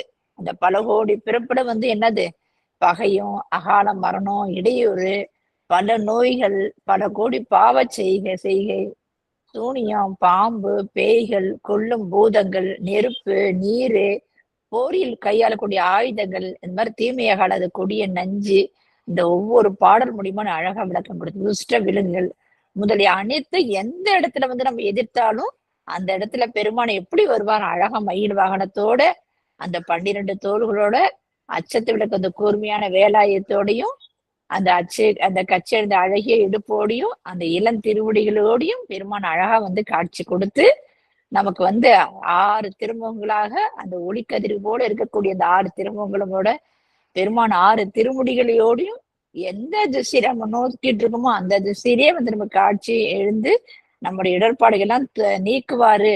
அவருக்கு அந்த மாதிரி ஒரு அருள் நமக்கு கிடைக்கும் அப்படின்றத ஆணித்தரமா எடுத்து கொடுத்தீங்க. ரொம்ப சிறப்பா இருந்த இந்த பாடலுடைய விஷயம். அடுத்த இந்த கன்னி எல்லாம் வந்து 119 இருந்து 118 22 வரைக்கும் மிக சிறப்பா சொன்னீங்க. அவர் கேட்கிறாராம் எல்லாத்தையும் சொல்லிட்டு கந்த குமரகுருப்பாரு கேட்கிறாரு. என்ன ஆசு கவி கேட்கிறாரு, மதுரை கவி கேட்கிறாரு, சித்திரகவி வித்தார கவி. அது என்னென்ன அந்த ஒரு ஆசு கவினா என்ன எடுத்த உடனே பாடணும் அப்படின்ட்டு நம்ம சுந்தரமூர்த்தி சுவாமியோட விளக்கத்தை கொடுத்தீங்க. அந்த திறமை எனக்கு வேணும் பெருமானே அப்படின்னு கேட்கிறாரு. யாரை பாடுறதுக்கு? நம்மளுடைய பெருமையை பாடுறதுக்கு இல்லை, இறைவனுடைய பெருமையை பாடுறதுக்கு அவர் கேட்கிறாரு. ரெண்டாவதாக என்னது இனிமையா இருக்கணுமா அது மட்டும் கேட்கிற பாடலும் இனிமையா எனக்கு கொடுப்பா உன்னை நினைச்சு பாடுறதுக்குன்னு சொல்லி ரொம்ப அழகா எடுத்து கொடுத்தீங்க. அந்த ஓவியத்தை படத்துல காவியமாக இருக்கணும் அப்படின்னு அதுக்கும் ஒரு விளக்கம் கொடுத்தீங்க. நாலாவதாக ஒரு பாடலை எப்படி விரிவாக பேசணும் அதுக்கும் எனக்கு ஒரு அருள் வேணும் பெருமானே அப்படின்ற அந்த நாடத்துக்கு ரொம்ப அழகா எடுத்து விளக்கம் கொடுத்துட்டு அதுக்கப்புறம் 8 திசையில இருக்கக்கூடிய அந்த 8 திறமைன்னு சொல்லுவாங்க இல்லையா. ஏன்னா ஒருத்தவங்களுக்கு பல வேலை செஞ்சுக்கிட்டே இருக்கிற திறமை இருக்கும். இங்க காதாலையும் கேட்பாங்க, சமையலும் பண்ணுவாங்க, காயும் அறிவாங்க, மத்த வேலையெல்லாம் திறமையா செய்வாங்க. அந்த மாதிரி திறமையை எனக்கு கொடு பெருமானே அப்படின்னு அவர் கேட்கிறாரு. அதாவது எழுத்து சொல்லு பொருள் யாப்பாணி 5ம் அந்த ஒரே நேரத்தை எனக்கு வந்து ஒட்டுமொத்தமாக அந்த செய்கின்ற சாதனைகளை எனக்கு தர வேண்டும் பெருமானி அப்படின்னு கேட்கிறாரு. எவ்வளவு ஆசை பேர் அவருக்கு குமரகுருபருக்கு. நம்ம கொண்டாட 2 செய்ய முடியல. அது எப்படி இருக்கணுமா? தமிழ் புலமையும் தந்துடணுமா, நல்ல ஒழுக்கத்தையும் தரணுமா. இந்த பிரிவிலையும் எனக்கு கொடுக்கணும் பெருமானே. அந்த மலமெல்லாம் எனக்கு நீக்கி அந்த மும்மலைகளாம் நீக்கி எனக்கு தற்போது அதனால தற்போது வந்துடும் இல்லையா, நான் தான் தற்போது வந்துடும் இல்லையா, அந்த தற்போதையும் நீக்கி எனக்கு வந்து என்னது பழைய அடியாரோட எல்லாம் எனக்கு நல்ல ஒரு அடியாரோட சேர்ப்பித்து அந்த அனுபவிக்கின்ற பேரின்பத்தை கொடுக்கணும் பெருமானின்னு சொல்லி என்ன அழகா நீங்க எடுத்து கொடுத்தீங்க. அது மட்டும் இல்ல கடியே இருக்குன்னா எனக்கு வந்து ஏகப்பட்ட அந்த இது இருக்கு மனசுல தானம் தானம் அதெல்லாம் நீக்கி அந்த செங்கமல திருவடியா இருக்கக்கூடிய உன்னுடைய திருவடி எனக்கு ஆட்கொண்டாட வேண்டும் பெருமானியே அப்படின்னு சொல்லி அழகா இந்த பாடல ரொம்ப சிறப்பா விளக்கம் எடுத்து கொடுத்தீங்க. எனக்கு முதல்ல கொஞ்சம் ஆரம்பத்துல கொஞ்சம் ஒரு இது கேட்கலன்னா கூட நீங்க கடைசி முடிவுக்குள்ள ஒரு முன்னோட்டமும் மறுபடியும் எடுத்து கொடுக்குறீங்க. ரொம்ப அருமையா இருந்தது. அது மட்டும் இல்லாம இந்த எப்ப நம்ம ஆரம்பிச்சோன்னா 21வது அமர்வு இது 21வது அமர்வா இது நடந்துட்டு இருக்கு. அந்த 21 அமர்ல நீங்க எப்ப ஆரம்பிச்சது கூட அழகா தேதி வரையா சொல்லி 27/2/2026 கிட்டத்தட்ட 4 மாதங்கள். 4 மாதங்கள். ஒரு வாரம் தான் நடுவுல வந்து ஒரு வேலையா இருந்தனால நம்ம லீவ் விட்டோம். நடுவுல நம்ம கொஞ்சம் லீவ் விட்டதுனால கொஞ்சம் தள்ளி போச்சு. மற்றபடி ரொம்ப அற்புதமாக ஐயா வந்து இந்த 21 அமர்களாக இந்த கந்தர் கலிவெண்பாவை மிக சிறப்பாக அது எப்படி அவர் உணர்ந்து சொல்வாரு. அவரு என்ன கண்ணை திறந்து கூட பார்க்க மாட்டேன். எந்த அளவுக்கு அவர் உணர்ந்தாருந்தா அந்த கண்ணை முடின்னு பேசுற ஒரு ஆற்றல் கிடைக்கும். அந்த அளவுக்கு ஐயா வந்து உணர்ந்து அது எடுத்து இந்த இந்த வயதான காலத்திலயும் அவங்க நல்ல பொழுது ஆக்குறாங்க பாருங்க. நமக்கோசரம் அதை எடுத்து எழுதி இந்த பொருள் விளங்கி நம்மள போல இருக்கிற அடியார்களுக்கு இன்னும் எளிமைப்படுத்தி அவ்வளவு அழகா எடுத்துட்டு போனாங்க. அவங்க திருவடியில மீண்டும் மீண்டும் விழுந்து வணங்குறோம். சிவாய நம்ம. நன்றிகள் ஐயா. இத்தனை 21 அமர்வு 2வதாக எங்களுக்கு வந்து முதல்ல கந்தர் அலங்காரம் எடுத்தார் ஐயா. இப்ப கந்தர் கல்வி என்பா எடுத்து முடிச்சாரு. அவர்களுக்கு நம்ம குடும்பத்தின் சார்பாக நன்றிகளை தெரிவித்துக் கொள்கிறேன். சிவாய நம்ம. திருச்சிற்றம்பலம். வாழ்த்து பாடல் பாடி எல்லா அடியாரும் பேசுங்க. 2 வார்த்தை பேசிட்டு நிறைவு செய்யலாம். யாரும் போக வேண்டாம். சிவாய நம்ம. வான்மிகில் வழாது பெய்க மடி வளம் சுரக்க மன்னன் கோன்முறை அரசு செய்க குறைவிலாது உயிர்கள் வாழ்க நான்மறை அறங்கள் ஓங்க நல்தவம் வேள்வி மல்க மேன்மை கொள் சைவ நீதி விளங்குக உலகம் எல்லாம். மேன்மை கொள் சைவ நீதி விளங்குக உலகமெல்லாம். ஆறிரு தடந்தோள் வாழ்க அருமுகம் வாழ்க வெற்பை கூறுசை தனிவேல் வாழ்க குக்குடம் வாழ்க செவ்வேல் ஏரிய மங்கை வாழ்க யானை தன் அணங்கு வாழ்க மாறிலா வள்ளி வாழ்க வாழ்க சீரடியார் எல்லாம். மாறிலா வள்ளி வாழ்க வாழ்க சீரடியார் எல்லாம். வாழ்க சீரடியார் எல்லாம். திருச்சிற்றம்பலம். வெற்றிவேல் முருகனுக்கு அரோகரா. ஞானவேல் முருகனுக்கு அரோகரா. சக்திவேல் முருகனுக்கு அரோகரா. சிவ சிவா. முருகா முருகா. சிவ சிவா. நன்றிங்கய்யா. அடியாருக்கெல்லாம் உங்களுடைய கருத்தை சொல்லலாம். சாருமதியம்மா நீங்க